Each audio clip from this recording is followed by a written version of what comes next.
मार्च 2025च्या 2 तारखेला आम्ही आमच्या पिंपरी चिंचवड हायस्कूलमध्ये आम्ही मालमत्ता गुन्हे पथकाने एका गोपनीय बातमीद्वारे आम्हाला एक रक्तचंदनाचे लाकडांची अवैध वाहतूक करणारा कंटेनर आम्ही उर्से टोल नाका येथे ताब्यात घेतला होता. त्यामध्ये आम्हाला सुमारे 9 कोटीची रक्तचंदनाची लाकडे मिळून आली होती. त्यावर आम्ही शिरगाव पोलीस ठाणे येथे गुन्हा रजिस्टर क्रमांक 58/25 अन्वये गुन्हा दाखल केला होता. सदर गुन्ह्यामध्ये केलेल्या तपासात आम्ही आतापर्यंत एकंदर 6 आरोपींना अटक केली होती.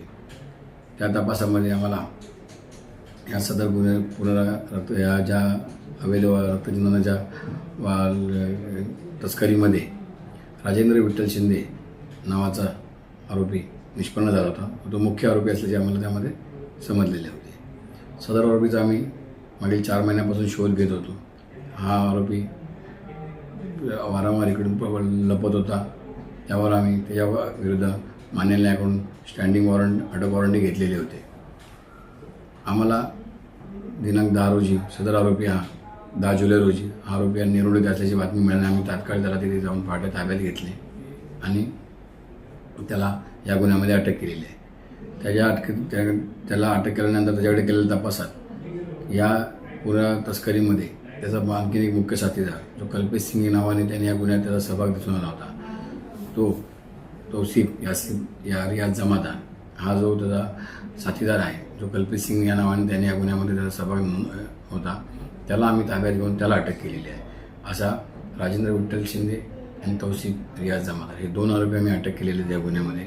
आणि या गुन्ह्यामध्ये आणखीन तपास चालू आहे. जे काही निष्पन्न होईल त्याप्रमाणे आणखीन आम्ही आरोपींना अटक करण्याची तजवीज करत आहोत.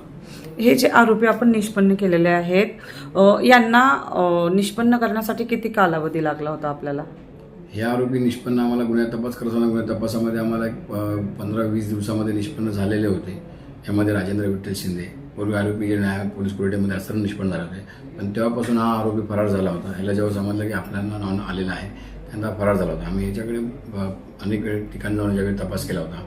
अनेक हा सोशल मीडियाद्वारे तो बराच त्याचा आम्ही फॉलोअप केला होतो. त्यातूनच आम्हाला काही लिंक लागली होती आणि ते लिंक थ्रू आम्ही त्याच्यानंतर त्याला अखेर 4 महिन्यामध्ये आम्हाला पकडण्यात त्याला यश आलेले आहे. तब्बल आपण ह्या केसमध्ये 8 आरोपींना निष्पन्न केलेलं आहे. आणखी काही आरोपी निष्पन्न होण्याची शक्यता आहे का? तपास चालू आहे. तपासामध्ये आणखी काही निष्पन्न होतील त्यामध्ये त्यांना आम्ही अटक करण्याची तजवीज ठेवलेली आहे.